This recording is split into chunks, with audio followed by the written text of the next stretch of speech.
the Suffolk Muslim Conference, we tried to do a different type of Islamic conference. There's Islamic talks, there's workshops, but we try to make it more youth-focused. There's a nasheed workshop, there's a football tournament, so doing something kind of out of the box. For this event, we've invited a number of honourable teachers and scholars. We have Sheikh Suhaib Hassan, who's the head of the Sharia Council. We have Julie Siddiqui, who is the Executive Director of the Islamic Society of Britain. And we also have Sheikh Abu Muntasir, who is the Chief Executive of JIMAS. Our main objective for the Suffolk Muslim Conference is to create a greater understanding of Islam in a really engaging way, from people in different backgrounds, especially with young people. So what I hope we achieve through the event is really make Islam more relevant to people's lives and give people a spiritual benefit as well, inshallah.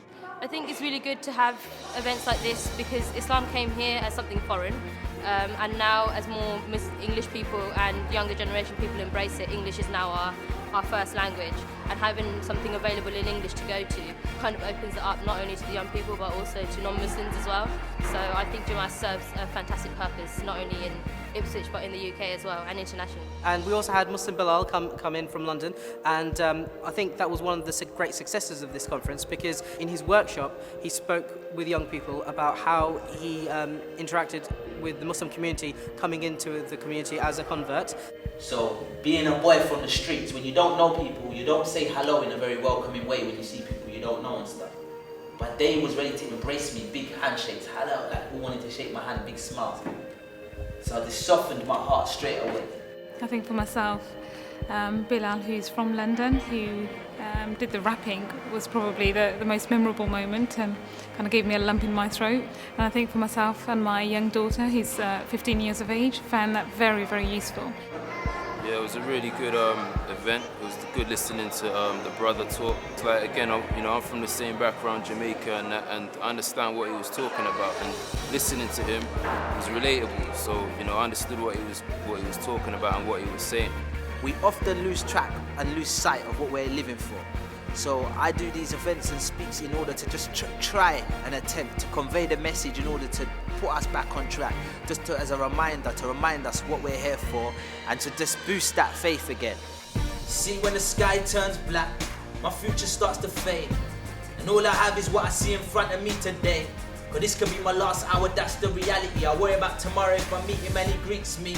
And then downstairs in the main hall he provided a performance of spoken word which really touched people's hearts, and it was really interesting to see that the couple of our guests, non-Muslim guests who heard his story about how he became Muslim, really did touch them, and mashallah they took shahada a little while ago.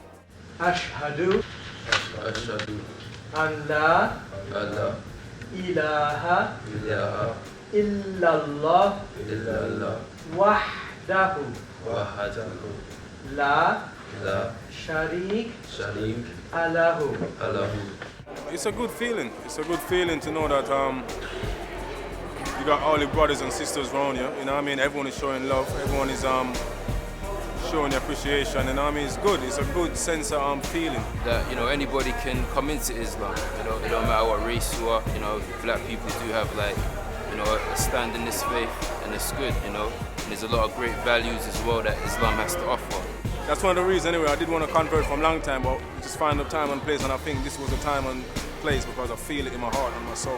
And I want to come back again because I would support this any time again. I think it's a very special thing, the fact that this conference has engaged people from different backgrounds, different ethnicities, different walks of life, different faiths as well, because we have people from non-Muslim backgrounds as well come to get an experience of the Suffolk Muslim Conference. It was really good because we got to do workshops and different issues that a lot of the communities don't talk about, like marrying non-Muslims and eating halal food and all that kind of thing, which is really good. The best part of the event, I think, was actually witnessing a shahada because I've never seen that before, and that was really emotional.